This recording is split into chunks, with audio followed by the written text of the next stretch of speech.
साथियों नमस्कार। मैं Shakti Singh agriculture development officer आपका अपने चैनल कृषि पत्रिका में स्वागत करता हूं।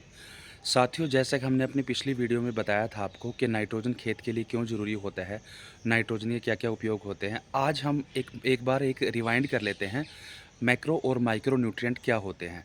मैक्रो न्यूट्रिएंट होते हैं टोटल हमारे 6 मेन जो 6 न्यूट्रिएंट होते हैं हमारे carbon, hydrogen, oxygen, nitrogen, phosphorus और पोटास। हालाँकि सल्फ़र और मैग्नीशियम भी इसमें आते हैं, लेकिन बेसिकली हम 6 न्यूट्रिएंट की बात करते हैं। तो ये जो 6 न्यूट्रिएंट होते हैं इनमें कार्बन, हाइड्रोजन और ऑक्सीजन ये हवा से और पानी से पौधों को मिल जाते हैं। उसके अलावा नाइट्रोजन, फॉस्फोरस और पोटास पौधे इनको ज़मीन से ले लेता है, ये ज़मीन से मिल जाते हैं पौधों को। इनकी पूर्ति के लिए हम खेत में फर्टिलाइज़र भी डालते हैं, जैसे यूरिया डालते हैं। तो यूरिया में 46% नाइट्रोजन होता है, डीएपी डालते हैं उसमें नाइट्रोजन और फॉस्फोरस होता है, और पोटाश डालते हैं हम लोग। तो ये 6 हो गए हमारे मैक्रो न्यूट्रिएंट। इसके अलावा दोस्तों 11 तरह के माइक्रो न्यूट्रिएंट होते हैं। वो कौन-कौन से होते हैं?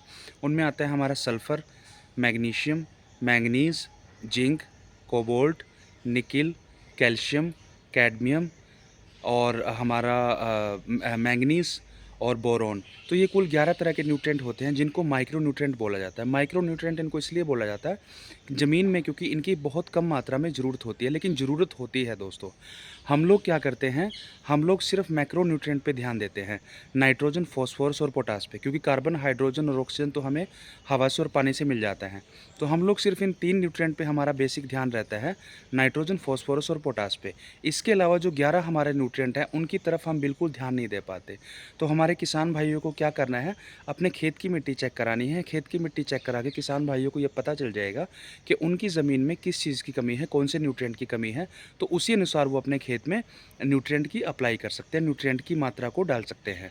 तो दोस्तों ये बहुत ज़रूरी चीज़ है किसान भाइयों को करने के लिए कि वो अपने खेत की मिट्टी ज़रूर चेक कराएँ, और मिट्टी चेक करा के उनको पता चल जाएगा कि किस न्यूट्रिएंट की कितनी कमी है। उसी अनुसार वो खेत में अपने न्यूट्रिएंट डाल सकते हैं।